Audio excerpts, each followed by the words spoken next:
이스라엘 사람들은 해마다 곡식을 거둘 때마다 고란한 마음에 사로잡혀 있습니다.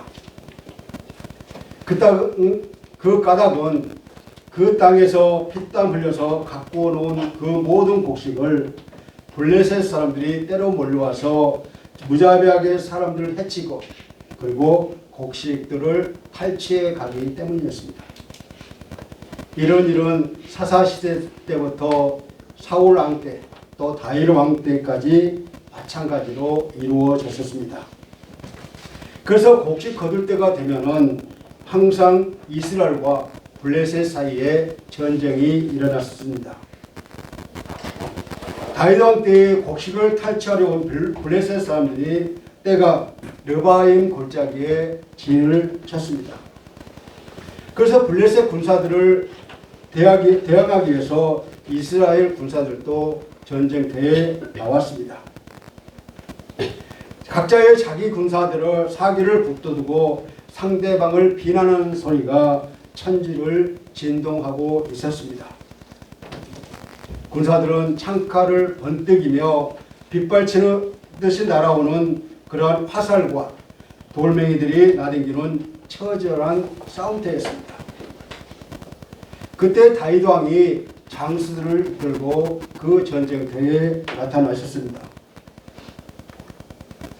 다윗 왕을 따르는 장수들 32목을 중심으로 해서 평소에 다윗의 신하를 중심으로 충성하는 세 용사 요셉 바세벳, 엘르아살, 삼마 장군이 있었습니다.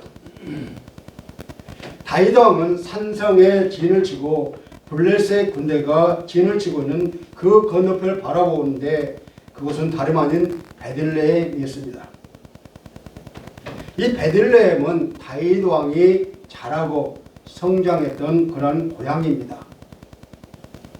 다윗 왕이 어린 시절 즐겁게 뛰어놀았고 또 양을 치던 푸른 초장과 베들레헴 성문 곁에 있는 우물물을 마음껏 마셨던 그러한 생각이 났습니다. 무더운 날씨에 완전 무장을 하고 푸른 초장과 그 모든 그 싸움터에 나온 그 다윗은 정말로 목이 말랐습니다. 그래서 다윗 왕의 목은 갈증을 타고 있어서 갑자기 베들레헴 그 곁에 있는 우물물을 마시고 싶어졌습니다. 그래서 다윗 왕은 자신도 모르게 베들레헴 성문 곁 우물물을 누가 나로 마시게 할까라고 이렇게 자신도 모르게 외쳤습니다. 이때 이 말을 세 용사가 들었습니다. 요셉, 벨리셋과 엘르아살과 삼마가 들었던 것입니다. 이들은 다윗 왕의 말이 떨어지자마자 세 용사는 자신들의 목숨을 아끼지 않고 즉시 적진으로 뛰어들어가서 블레셋 군사들과 충돌을 하고 베들레헴 성문 곁에 가서 우물을 길러왔습니다. 너무나도 감격스러운 그런 장면 아닙니까?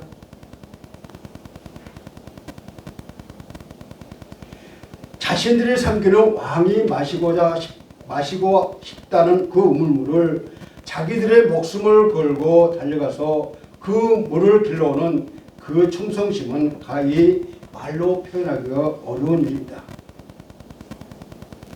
다른 데 있는 것도 아니고 적진이 있는 우물물을 가지고 온다는 그 열성을 다윗 왕을 감화시키기에 충분했습니다.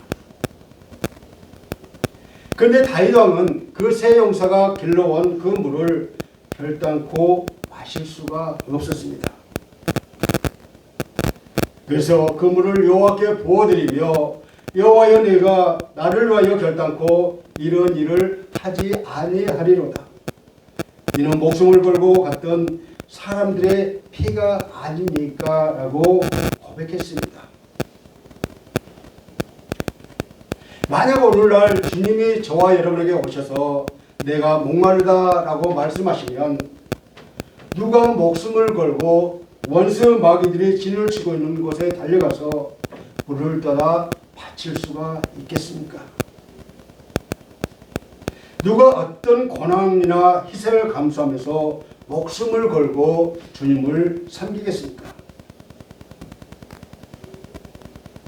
오늘 우리는 예배를 통해서 주님을 섬기기 위하여 목숨 걸고 기도하는 성도들이 되시기를 간절히 소원합니다. 첫 번째로 향기로 주님을 섬긴 마리아입니다. 6월절 엿새 전에 예수님이 베다니로 가셨습니다.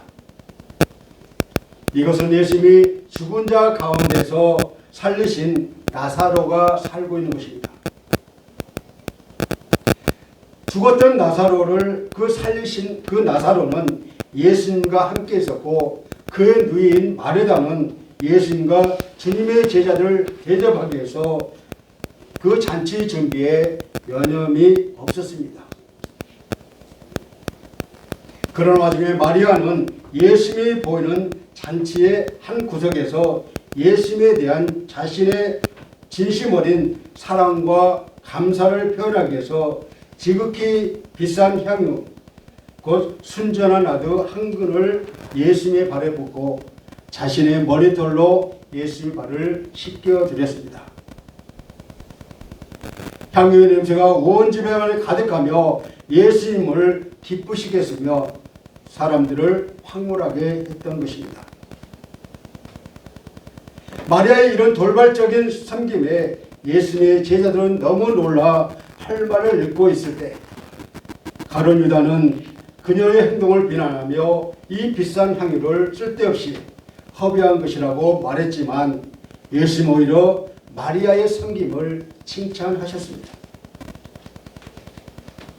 예수님의 십자가 죽음을 앞두고 제자들 사이에 누가 크냐라며 자리 다툼을 하고 있는 가운데 마리아의 헌신은 참으로 귀했습니다. 마리아가 자신의 모든 것, 미래까지도 포기하며 예수님께 드린 향유 옥합에 대해서 주님은 바로 자신의 죽음, 자신의 장례를 기념하는 것임을 직접 밝히셨습니다. 이 사건은 우리 모두에게 하나의 도전입니다. 누가 과연 주님을 섬겨 기쁘시게 할 것인가? 누가 과연 주님을 섬겨 향기를 온 세상에 퍼지게 할 것인가? 누가 과연 주님을 섬겨 복음을 전파되는 곳마다 그 행함을 기념하게 될 것인가? 마리아는 주님을 섬기는 구체적인 방법을 우리에게 가르쳐주고 있습니다. 먼저 마리아는 주님이 계신 그 잔치 자리에 참석했습니다. 주님이 계신 곳에 가 있지 않으면 주님을 섬길 수가 없다는 것이죠. 오늘날에도 주님을 모시는 그 잔치 자리가 계속되고 있습니다. 주님을 섬기는 가장 기초적인 행위는 예배의 자리에 참석하는 것입니다. 마리아는 주님 앞에서 자신이 가지고 있는 옥합을 깨뜨렸습니다. 옥탑은 고령토로 만들어진 도자기입니다. 우리 인간은 흙으로 만들어졌습니다. 여기서 옥합을 깨뜨렸다는 것은 자신을 주님 앞에서 깨뜨렸다는 것입니다. 자신이 가장 소중하게 여기는 그 몸을 깨뜨려 드렸다는 그 파격적인 행위가 없이는 주님을 잘 섬긴다고 할 수가 없습니다. 그 말은 바로 자신을 희생해야 한다는 것입니다. 주님께서 원하신 일이라면 아무리 어려운 일이라도 어떤 희생을 감수하고라도 기쁜 마음으로 감당하는 신앙생활이 주님을 잘 섬기는 성도의 태도입니다. 우리는 종종 십자가의 은혜가 값없이 주신 은혜라는 사실에 너무 소홀히 그리고 당연히 여기고 있는지는 않는지 우리는 한번 되돌아보아야 합니다. 자기의 희생과 돈이 소비되고 하는 일이 조금 힘들고 어렵다고 못한다고 포기하는 태도는 주님을 잘 섬기는 교인의 태도가 아닙니다. 가시밭에 백합화가 가시에 찔려야 더 진한 향기가 나오게 됩니다. 참깨가 그냥 있어서는 고소한 향기를 내지 못합니다. 참깨가 기계 속에 들어가서 으깨지고 진리게져야 향기로운 맛과 냄새를 낼 수가 있습니다. 사도 바울은 고린도 후서 2장 15절에서 우리는 구원받은 자들에게나 망하는 자들에게나 하나님 앞에서 그리스도의 향기라고 그렇게 말씀했습니다. 그렇다면 우리는 어떻게 그리스도의 향기를 나타낼 수가 있을까요? 그것은 바로 예수 그리스도의 복음을 증거하는 일입니다. 그렇다면 과연 주님을 믿는다고 하는 우리에게서 그리스도의 향기가 나고 있는지 한번 살펴보시기를 바랍니다. 사도 바울이 각처에서 그리스도의 향기를 나타냈듯이 우리도 각처에서 그리스도의 향기를 증거해야 될 줄로 믿습니다. 진정 주님을 헌신적으로 잘 섬기는 성도가 향기를 발할 수가 있습니다. 그리스도의 향기를 널리 바라는 성도가 되도록 기도하시기를 바랍니다. 두 번째로 등으로 주님을 업어 섬긴 나귀 새끼입니다. 예수님이 예루살렘에 오신다는 소문이 퍼졌습니다. 수많은 사람이 예루살렘 거리로 쏟아져 나왔습니다. 사람들의 손에 종려나무 가지를 꺾어들고 호산나 찬송하리로다 주의 이름으로 오시는 이여 곧 이스라엘의 왕이시여 라고 찬송하면서 주님을 환영했습니다. 그런데 예수님은 나귀 새끼를 타고 예루살렘에 입성하셨습니다. 우리가 알다시피 예수님이 나귀 새끼를 타신 것은 스가랴 선지자의 예언에 성취하신 것입니다. 스가랴 9장 9절을 보면 시온에 따라 크게 기뻐할지어다 예루살렘에 따라 즐거이 부를지어다 보라 내 왕이 내게 임하시나니 그는 공의로우시며 보호를 베푸시며 겸손하여서 나귀를 타시니 나귀의 작은 것 곧 나귀 새끼니라. 아멘. 왜 스가랴 선지자는 예수님께서 나귀 새끼에 타신 것을 그분께서 겸손하셨기 때문이라고 말할까요? 예수님께서 만왕의 왕이신데도 나귀를 타신 것도 아니고 나귀 새끼를 타셨기 때문입니다. 일반적으로 보면 왕이 성에 입성할 때 또 승리에 입성을 할 때는 말을 타고 옵니다. 간혹 노새를 타는 경우도 있습니다. 노새는 나귀보다 좀 더 크고 말보다는 좀 작습니다. 말은 너무 높지만 노새는 적당히 높아서 타기가 좋습니다. 다윗은 솔로몬을 왕으로 세울 때 솔로몬을 자기의 노새에 태우라고 지시한 바가 있습니다. 그러나 왕이 나귀를 탄 적은 한 번도 없었습니다. 왜냐하면 나귀를 타면 별로 볼품이 없기 때문이죠. 그런데 예수님은 지금 낯설고 어색한 모습을 사람들에게 보여주고 있습니다. 나귀나 나귀 새끼는 겸손과 평화를 상징하는 그러한 동물입니다. 나귀 새끼를 타고 온다는 것은 예수님이 이 세상의 왕들보다 더 평화와 겸손의 왕, 섬김의 왕이심을 상징적으로 보여주고 있습니다. 그 나귀 새끼는 지금까지 자기 등에 안장이 지워지지 않아서 아직까지 한 번도 누군가를 태워본 경험이 없는 나귀 새끼입니다. 근데 난생 처음으로 예수님을 자신의 등에 업고 어쩌면 행복한 나귀가 되었을지도 모릅니다. 왜 나귀 새끼가 행복할까요? 주님을 등에 업었기 때문입니다. 그 나귀 새끼는 예루살렘 성에 들어가는 영광스러운 자리에 자기가 예수님을 태우고 갈 줄 상상도 못했을 것입니다.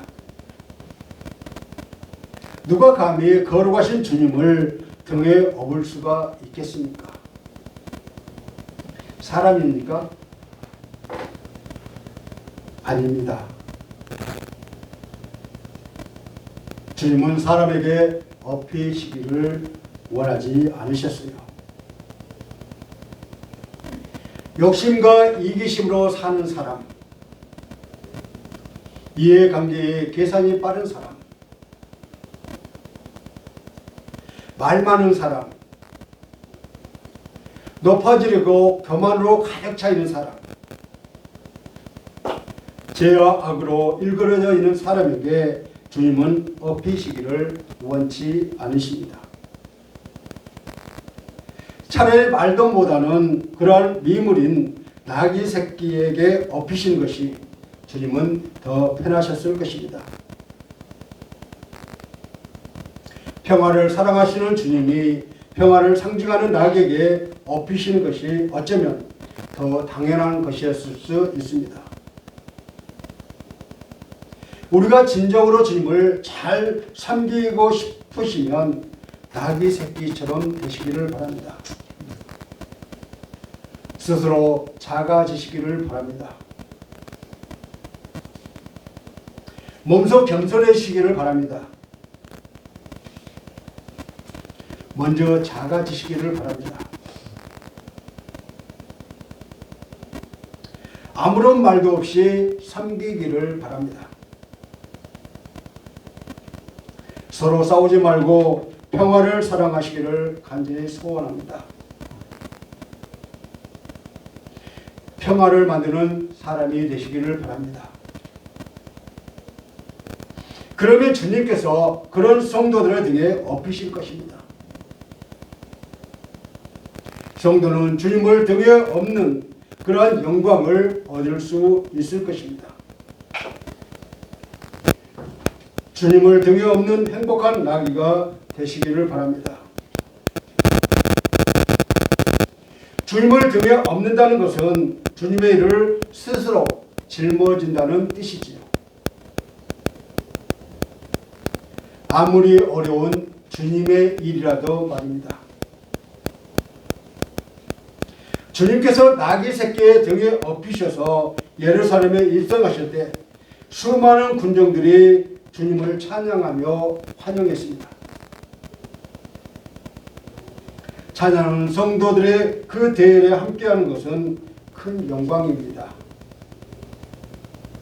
이 또한 주님을 섬기는 한 방법입니다.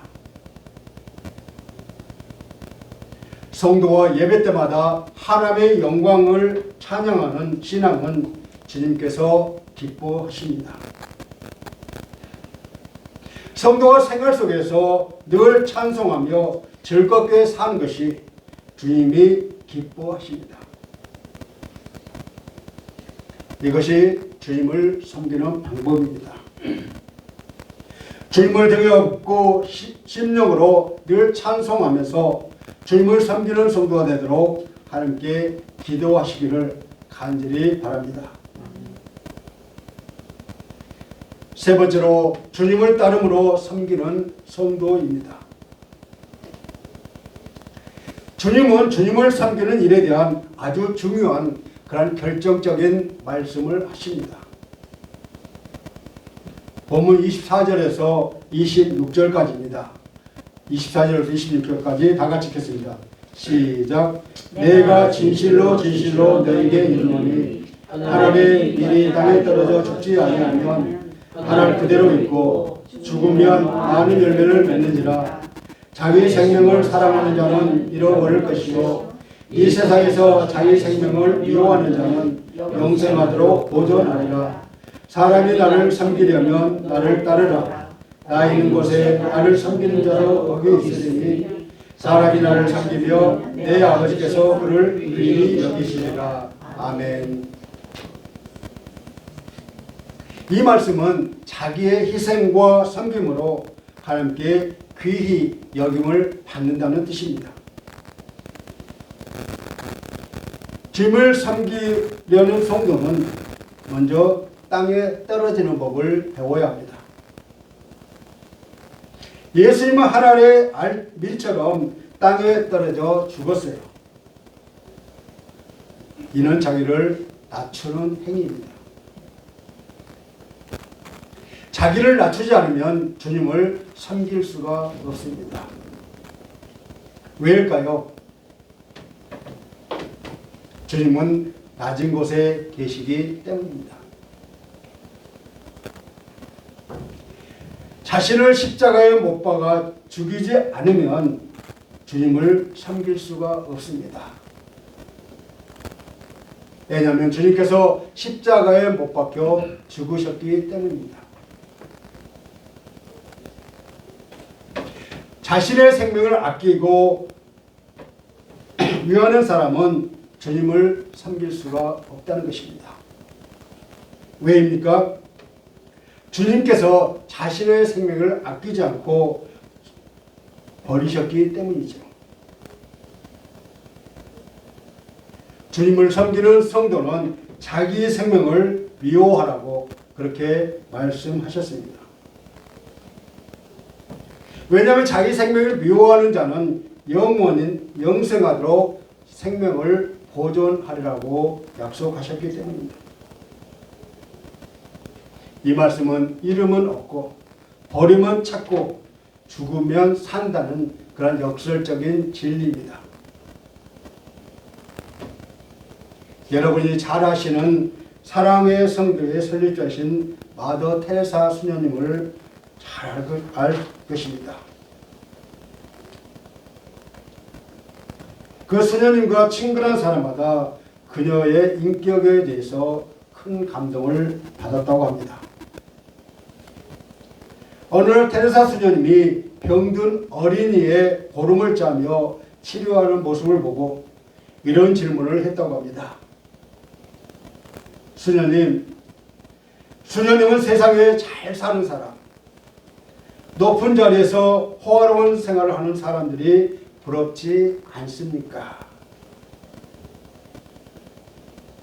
그런데 테레사 수녀님이 아주 유명한 대답을 하셨습니다. 허리를 굽히고 섬기는 사람은 위로 이를 쳐다볼 그런 여가가 없습니다. 라고 이렇게 말했다고 합니다. 정말로 이 말은 낮아져 섬기는 사람의 아름다운 그런 극치를 말하는 교훈입니다.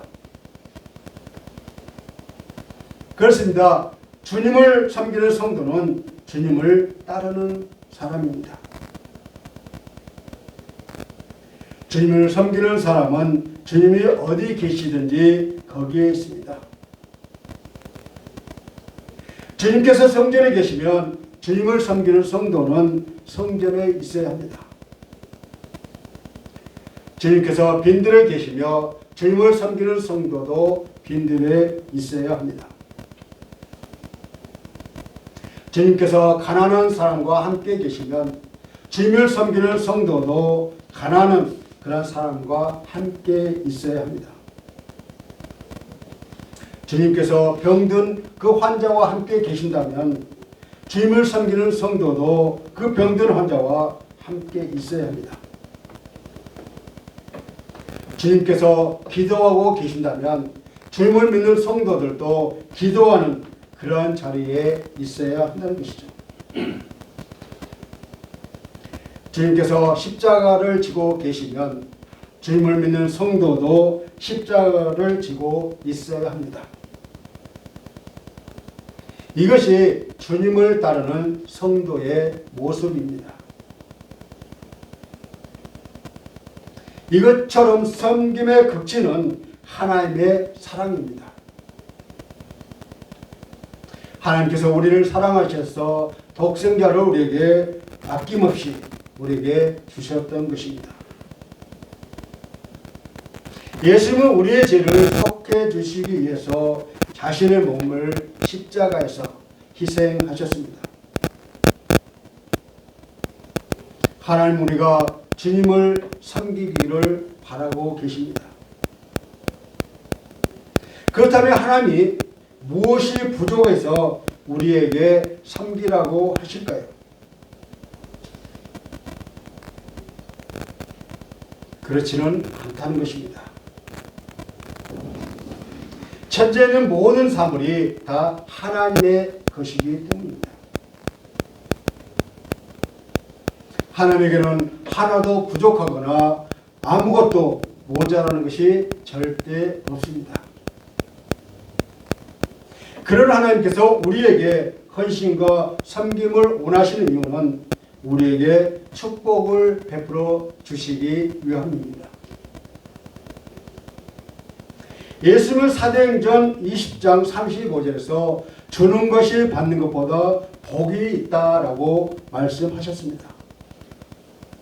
왜냐하면 받는 것은 일시적인 기쁨이지만 주는 것은 영원한 기쁨인 것입니다. 그래서 주는 자는 참된 기쁨을 누릴 수가 있습니다.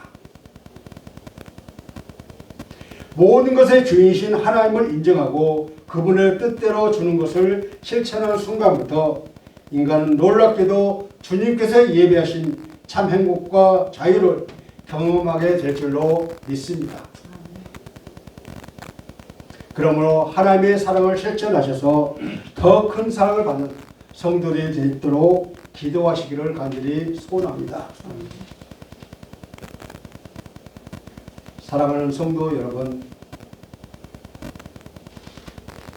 주님을 잘 섬기면 하나님께서 귀히 여겨주신다고 하셨습니다.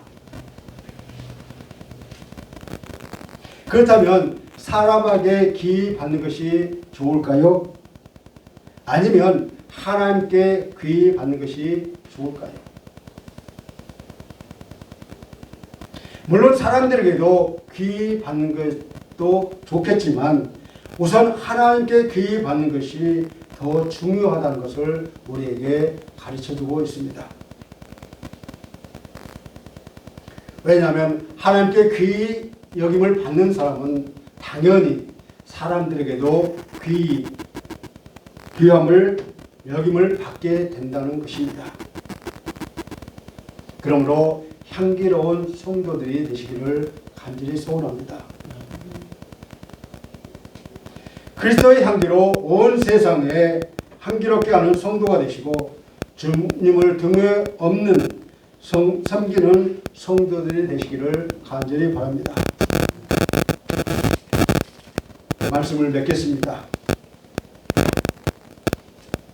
자기의 생명을 사랑하는 자는 이를 잃게 되고 자기 생명을 미워하는 자는 영생하도록 보존한다고 말씀하셨습니다.